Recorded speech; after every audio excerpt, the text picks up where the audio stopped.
Hey everybody, I'm by the tracks in St. Albans, West Virginia. There's a depot behind me. It's about 4:30. Not probably going to see any trains. There's just not much traffic on this line anymore. And it's really, I don't have that much time after work to go all the way to Canova where Jawtooth hangs out, where I could get the Norfolk Southern line and the CSX lines. A lot more trains there, but maybe I'll stop there on the way home Friday. Anyhow, this video is about a project I'm thinking about doing in Chillicothe. Well, if I replace Chillicothe eventually, but I haven't decided if I'm going to do that yet or not. But it's a model I'm going to make. So I want to share the research that I'm doing with you on it. And maybe in the next video, because this one's going to be about 20 minutes, not going to be any trains running it. The next video, maybe I'll tell you about how I'm going to approach the different aspects of it. Here's a Sanborn fire insurance map. You see it says Insurance Maps of Chillicothe, Ohio, Sanborn Map Company, February 1909. So I will zoom around on this on the next one, but a couple of things I wanted to point out. This is the B&O main line through town. Here's the N&W main line through town. This is the Diamond. Here's the depot right here. These were all the B&O shops at the time. And the area that I modeled down around Douglas Avenue, here's Douglas Avenue. It's down in here. None of that existed back then. This was just all farmland, basically, at that point. The area that we're talking about in this one is this plot 37. So I'll zoom in and show you that here in a minute. But what I want to talk about first was, so Chillicothe was a big canal town. So the canal, Ohio and Erie Canal, ran down through town like this, ran down Water Street, turned, went down Mulberry Street, and then it sort of cut diagonally out through town and left town. So the original railroad, when they bought the canal, was already here. So they came down Water Street. The area that I'm talking about modeling was the original main line of the B&O. They paralleled the canal, then crossed the canal up here, and then tied back into, going that way. The reason why they did that, you see this line here, this was a big fill. The river originally did this, came down and around like this. So this was all bottomland in here. So the B&O built a huge fill, which is now a bike path down through here. Originally, they just built a big trestle, and then they gradually filled the trestle in. 1913 flood actually wiped it out, and so they rebuilt the line and used this as their main line until they were able to get the fill made back again. But so the area that I'm talking about is right in here. And this map, 1909, it shows it ends right here. There was a power plant there or something, which was long gone before I ever decided to model it. And I'll show you the next map, this plot 37, which says, it says Ohio and Erie Canal, parentheses, dry. Because the 1907 flood wiped it out, and the 1913 flood destroyed what was 1907 flood didn't get. So let me show you what the what plot 37 looks like. So here's plot 37. So again, this was the original B&O main line. But, by this time, it had been, another line came down through this way, and this was now just a spur at the time. Here is what I am calling a standard elevator. At this time, it was called Marfield Milling Company elevator. And this is the original building. So I'll show you a picture of it right here.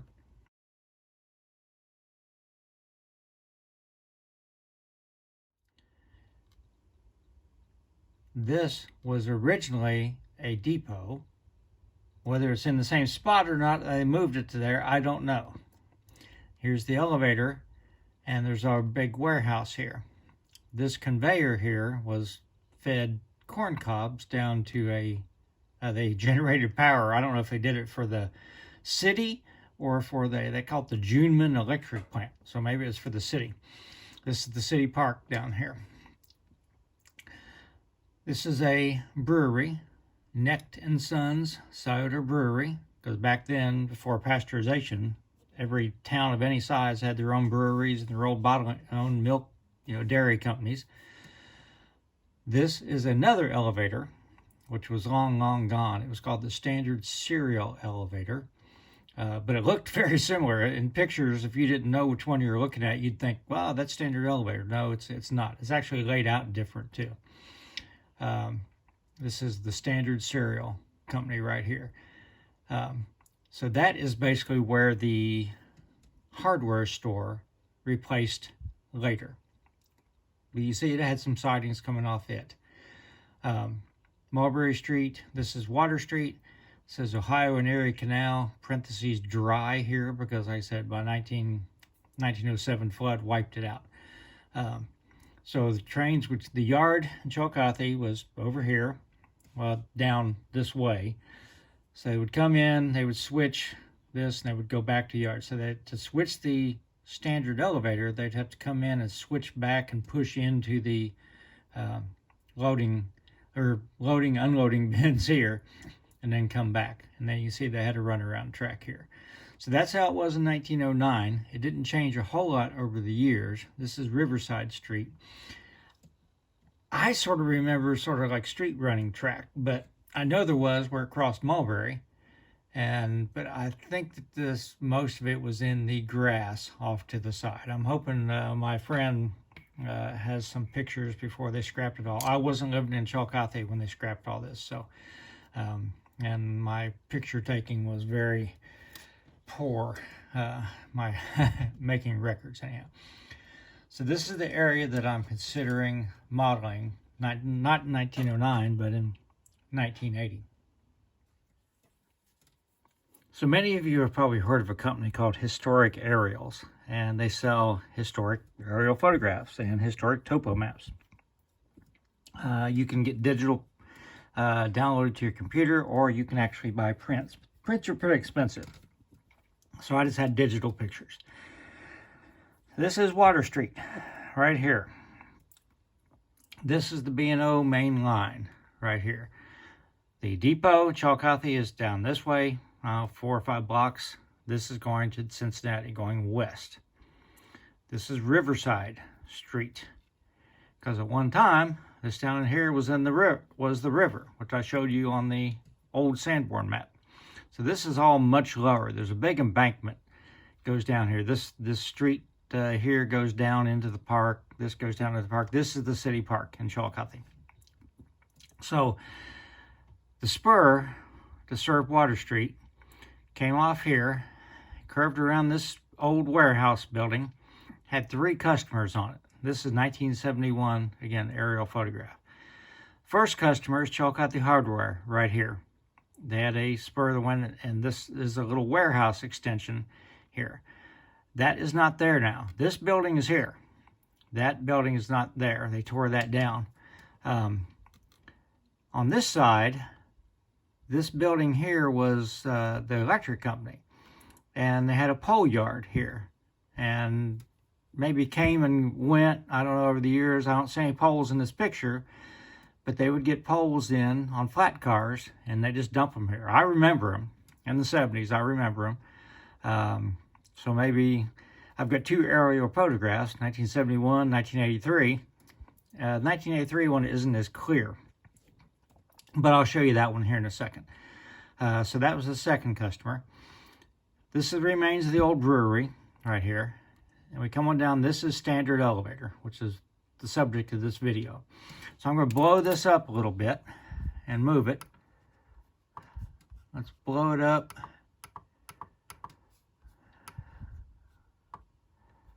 Okay. I lost my pointer.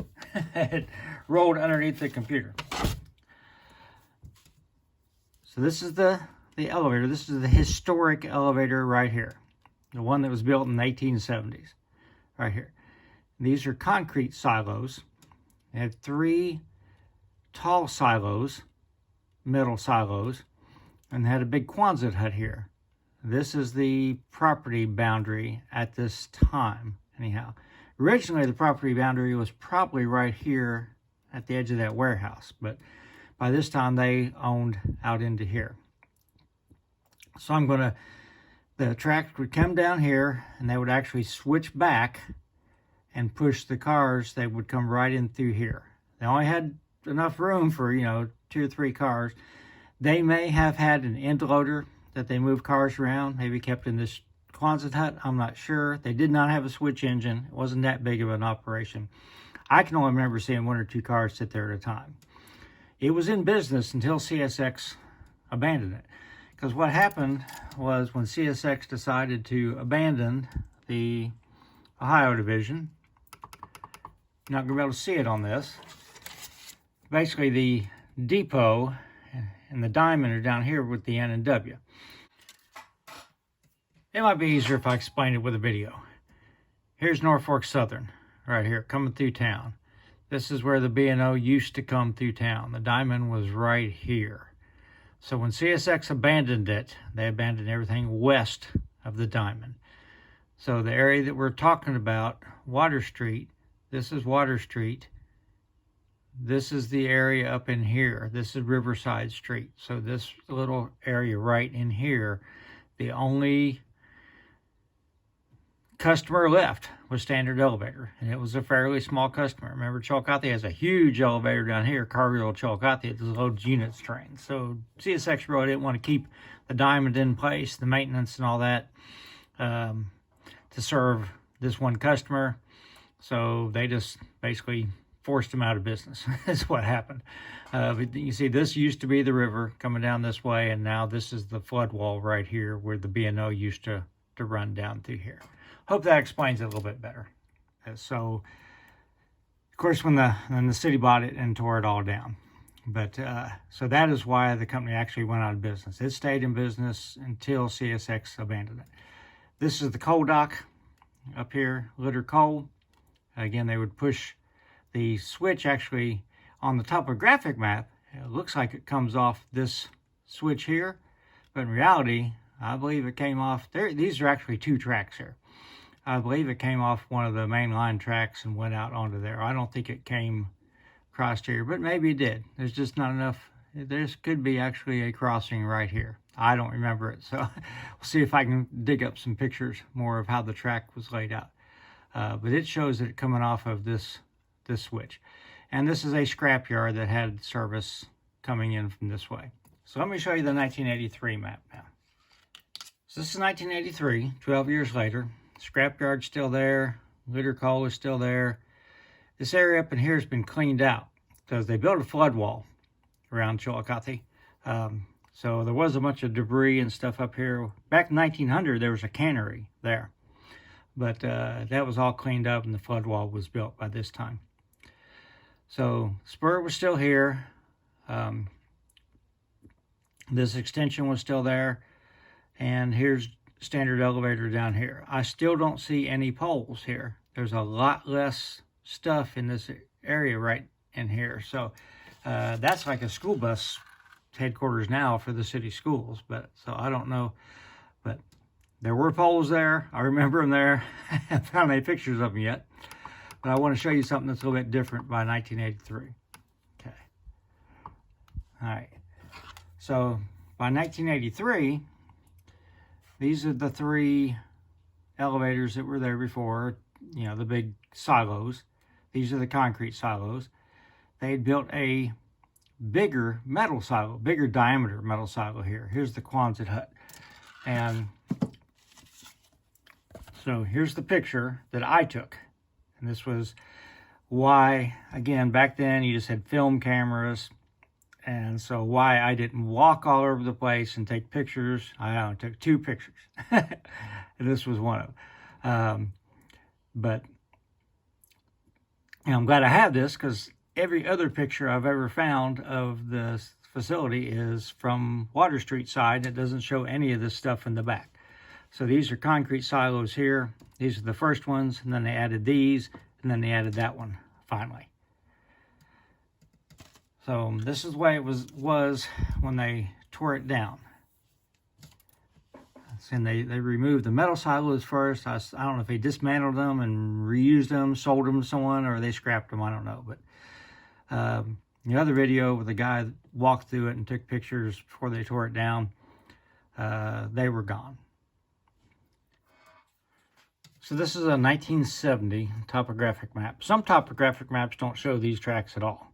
It's just like real hit and miss. So I don't have any faith in their accuracy of the layout. Anyhow, this is the Litter Coal Spur. Here it comes around. This is the spur that goes to the hardware store, Chillicothe Hardware. This is the spur that comes into standard elevator. Shows 3 tracks, actually 2 tracks here, because this third line is actually the road, but there is a runaround here. And of course the pole distributor would have been right in here. So they would have come down, you know, they would have, depending on how they came from the yard, they'd have come down here, they'd had to run around the, they could have pulled the car right back in and then backed it in, but then when they wanted to go back to the yard, they would have had to run around it, unless they just wanted to push the car through town. Anyhow, again, this is the city park down here, and over here's the Scioto River.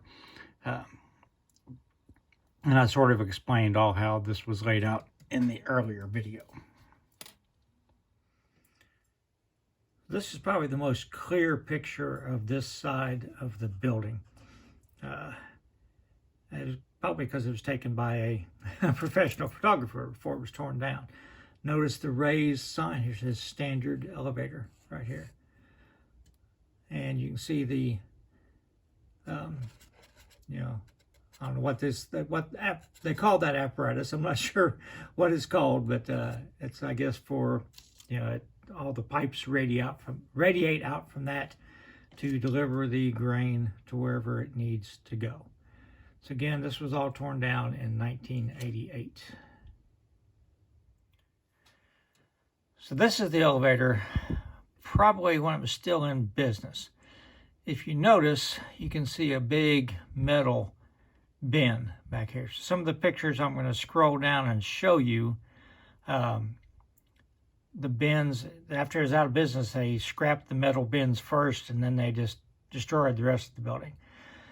So this is the railroad depot. Unfortunately, it couldn't be saved. It's from a different angle, looking west up Water Street from this warehouse. These are concrete silos. And you can see the things going to them. So let me scroll down here. And you can pause and read this anytime you want. So as you can see, this was before it was going to be torn down. Tracks are gone. Interesting thing was this little overhang on the warehouse. I don't really know why that's like that. But the tracks came in through here, and it was served on a switchback. It would only hold like 2 or 3 cars. I do remember seeing cars there several times. This was where the trucks pulled in to be weighed at. Hey, somehow, the guy that did this conned him into letting him get on top of the concrete bins and look down, which helps a lot. So again, this is the old train station. This is the original elevator right here. This vertical building, I would almost bet, is sort of like some kind of elevator or a hoist or something in there. And then here's the warehouse too. Now at this time, like I said, the metal bins that I'll show you in a couple other pictures were gone. Some interior shots. Again, this was built in the 1870s, I believe. All wood construction and heavy-duty wood. So I'll show you some other exterior shots now. Unfortunately, I have not found any with tracks in them yet. So this is going to close this video out. This is just another view of the picture that I took before it was scrapped. Several different facets to this model.